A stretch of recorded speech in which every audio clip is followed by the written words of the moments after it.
କଳାକାର ମାନଙ୍କ ସଂଘ ମନସ୍କତା ଭିତରେ ଉଭୟ କଳା ଓ କଳାକାରଙ୍କ ଉନ୍ନତି ସଂଗୋପିତ। ମହାସଚିବ ରୋଶନ। କଳା ଓ କଳାକାର ହିତୈଷୀ ମହାମଞ୍ଚ କନ୍ଧମାଳ ଜିଲ୍ଲା ବରିଷ୍ଠ କଳାକାର ସଂଘ ପକ୍ଷରୁ ଏକ କଳାକାର ସମାବେଶ କନ୍ଧମାଳ ଜିଲ୍ଲା ନୂଆଗାଁ ପଞ୍ଚାୟତ ସମିତି ଅନ୍ତର୍ଗତ ଧରମପୁର ପାଟଖଣ୍ଡା ମନ୍ଦିର ପରିସରରେ ଅନୁଷ୍ଠିତ ହୋଇଯାଇଛି। ସଂଘ କାର୍ଯ୍ୟକାରୀ ସଭାପତି ତ୍ରିନାଥ ପଣ୍ଡାଙ୍କ ଅଧ୍ୟକ୍ଷତାରେ ଅନୁଷ୍ଠିତ ଏହି ସମାବେଶକୁ ନିଖିଳ ଓଡ଼ିଶା ବରିଷ୍ଠ କଳାକାର ମହାସଂଘ ମହାସଚିବ ସୁଭାଷ ଚନ୍ଦ୍ର ସାହୁ ରୋଶନ ଉଦ୍ବୋଧନ ଦେଇ କଳାକାରମାନଙ୍କ ସଂଘ ମନସ୍କତା ଭିତରେ ଉଭୟ କଳା ଓ କଳାକାରଙ୍କ ଉନ୍ନତି ସଂଗୋପିତ ବୋଲି କହିଥିଲେ।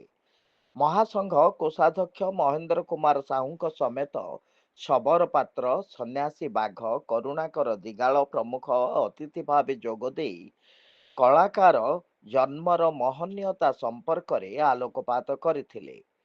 ସୁକାନ୍ତ ବେହେର ଦଳାଇ ଅତିଥି ପରିଚୟ ଓ ସ୍ୱାଗତ ଭାଷଣ ପ୍ରଦାନ କରିଥିଲେ। କାର୍ଯ୍ୟକ୍ରମ ପରିଚାଳନା କ୍ଷେତ୍ରରେ ସର୍ବଶ୍ରୀ ଉମାକାନ୍ତ ସାହୁ, ପାର୍ଥବ ବେହେର ଦଳାଇ, ରମାକାନ୍ତ ବେହେର ଦଳାଇ, ଶ୍ରୀକୃଷ୍ଣ ବେହେରା, ନାରାୟଣ ବେହେରା, ମାଞ୍ଚା ଦିଗାଳ, ଋଷିନାଥ ବିଶୋଇ, ସଲମନ ନାୟକ, ସରୋଜନୀ ଶତପଥୀ, ସୁବାସିନୀ ପ୍ରଧାନ, ଜୟନ୍ତୀ ସାହୁ, କମଳିନୀ ପ୍ରଧାନ ପ୍ରମୁଖ ସହଯୋଗ କରିଥିଲେ। ଏଥିରେ କନ୍ଧମାଳ ଜିଲ୍ଲାର ବାଲିଗୁଡ଼ା, ଦାରିଙ୍ଗବାଡ଼ି, ସାରଙ୍ଗଗଡ଼, ବୁଡାଗୁଡ଼ା, ଫିରିଙ୍ଗିଆ, ଉଦୟଗିରି, ଫୁଲବାଣୀ, ଖଜୁରୀପଡ଼ା, କୋଟଗଡ଼ ଆଦି ଅଞ୍ଚଳରୁ ବହୁ କଳାକାର ଯୋଗ ଦେଇଥିଲେ। ପରିଶେଷରେ ସନାତନ ଗୌଡ଼ ଆନୁଷ୍ଠାନିକ ଧନ୍ୟବାଦ ଅର୍ପଣ କରିଥିଲେ। ମଞ୍ଚଜ୍ୟୋତି ନ୍ୟୁଜ ତରଫରୁ ସୁଭାଷ ଚନ୍ଦ୍ର ସାହୁ ରୋଶନଙ୍କ ରିପୋର୍ଟ। ନିଖିଳ ଓଡ଼ିଶା ବରିଷ୍ଠ କଳାକାର ସଂଘ କନ୍ଧମାଳର ଉପସଭାପତି ଆଉ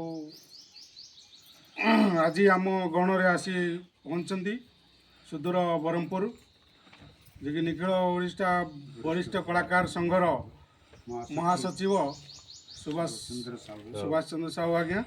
ଆଉ ସିଏ ଆସିକି ଆମ ପଥ ମାର୍ଗ ସବୁ ଦେଖାଇଛନ୍ତି ଯେ ପ୍ରକୃତ କଳାକାର ଏକ ପଥ ପ୍ରଦର୍ଶକ, ସମାଜର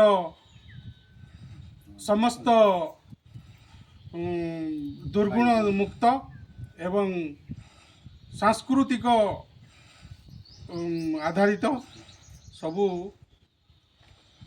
ଆମକୁ ବୁଝେଇଲେ ଏବଂ ଏଇ ମାନେ ଜୀବନୀ କହିଲେ ଅତ୍ୟୁକ୍ତି ହେବ ନାହିଁ, ଯିଏକି ଗୋଟେ ସମାଜର ଜୀବନୀ ହେଉଛି କଳା। କଳା ମାଧ୍ୟମରେ ଆମେ ସମସ୍ତ ପ୍ରକାର ଭାବ ପରିବେଷଣ କରିଥାଉ ଆଉ